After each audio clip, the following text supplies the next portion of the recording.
All right, Jim, another question sent in via the Cult of Cornette Facebook group. This one was sent in by Tony Tony Khan? Wenkelwitz. Winkowitz? Wenkelwitz. I hope I'm getting that correct, Tony. It says he was an all-star contributor, whatever that entails. Are the Bloodline the greatest faction in history? Only comparison is Four Horsemen for longevity and different members. For longevity? If not, where would you rank them as a faction and as a storyline in history?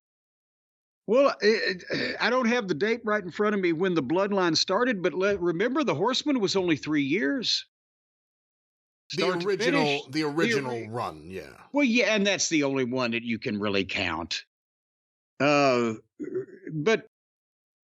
I mean, again, greatest faction for drawing money, the Bloodline, yes. For actually, in-ring talent, I know, come on.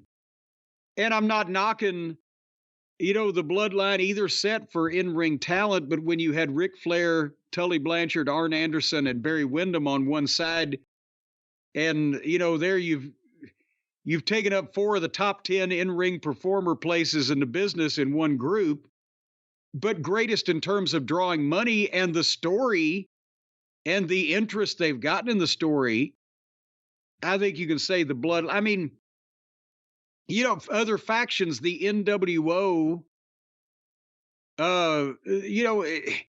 it wasn't really the same as this. This wasn't a group of really individual wrestlers that suddenly came together to form a super group like goddamn Bread or something, right?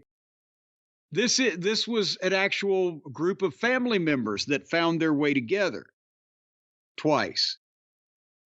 So it's not really a faction. More of it's that maybe that's why part of it is doing so well, because it's more of its own unique thing. This is more of a family thing with the, if 4 of the Von Erichs had ever gotten together, or which they did, I guess, Fritz, Kevin, Kerry, and David, or something like that, than a faction of heels who were established as singles before they came together as a group. What do you think of that? I think it's kind of reminiscent of things in World Class in terms of it's slow moving. There's a lot of people involved.